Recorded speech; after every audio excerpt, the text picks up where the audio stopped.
Hello, St. Louis. Welcome to OnSTL.com. Our segment today is brought to you by Trinkets Tea and Me, 2 blocks south of the Kirkwood train station at 217 South Kirkwood. For the best tea prices with over 80 teas, it's Trinkets Tea and Me. This may surprise you, but the world of board games, remember board games, is alive and well. Board games are the best. And alive and well here in St. Louis. And these guys have done what everybody dreams Mark of doing. Selmeyer's here and Aaron Belmer. Hi, Mark, and hi, Aaron. Hello, how are you guys doing today? Thanks for having us on. Aaron recently had, I guess both of you really, because you're part of the team, Mark, had a Kickstarter where they wanted to raise $10,000 Really? to do a Fistfull of Dineros. Not their first game, so they do have a track record on various games, and they raised it easily. Really? I'm so surprised because honestly, I would think that would be something that would be so, hard, like everybody wants to do. And are there a bunch of people on Kickstarter trying to get games off the ground? Actually, yeah, Kickstarter has been kind of a blessing for our little world of board games because previously a lot of the big gatekeepers have been big publishing companies. Milton Bradley. You try to go to them and say, please publish this design.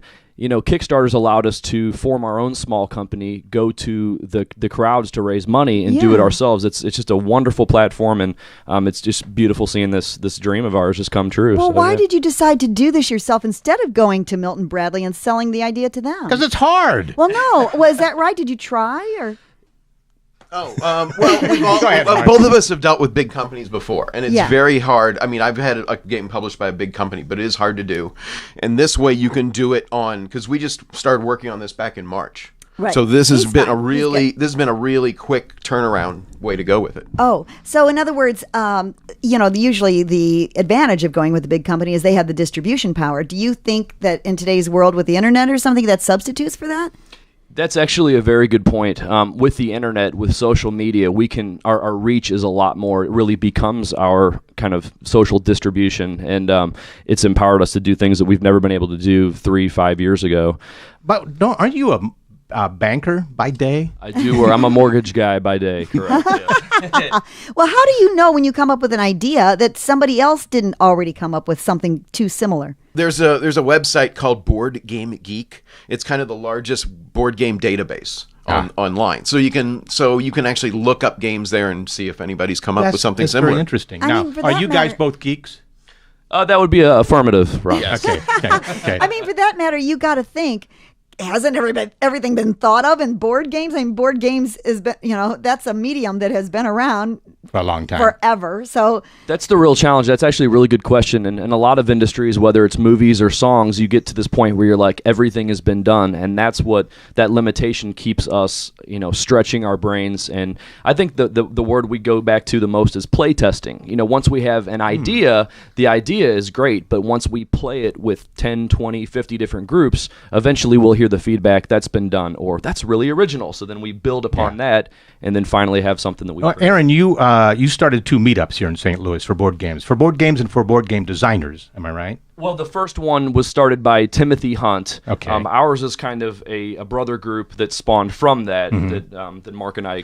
It's a lot more specialized. How many members? What do we have? About 50 in the design group. That's pretty amazing. Yeah. So there are 50 people in St. Louis that are totally into designing board games. More than that, and we've seen the local community grow, leaps and bounds the last couple of years. You have Jamie Stagmeyer, you may or may not know that name, Chris Darden, a couple of guys. Jamie Stagmeyer? Jamie, Stagmeyer? So it's exciting to see this local community with the design in mind just growing, and we're not stopping, we're getting bigger. Well, tell us about a Fistful of Dineros, so we don't run out of time on that. This is what you're pitching today. So a Fistful of Dinero kind of takes place in the world of the spaghetti westerns, the 60s, 70s, Sergio Leone.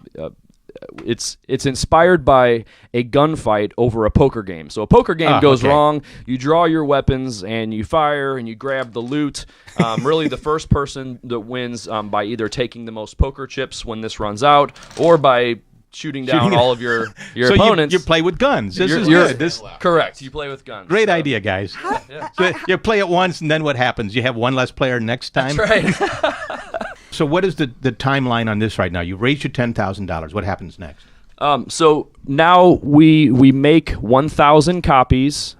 Most of them have been sold or spoken for, which is again the beauty of the crowdfunding.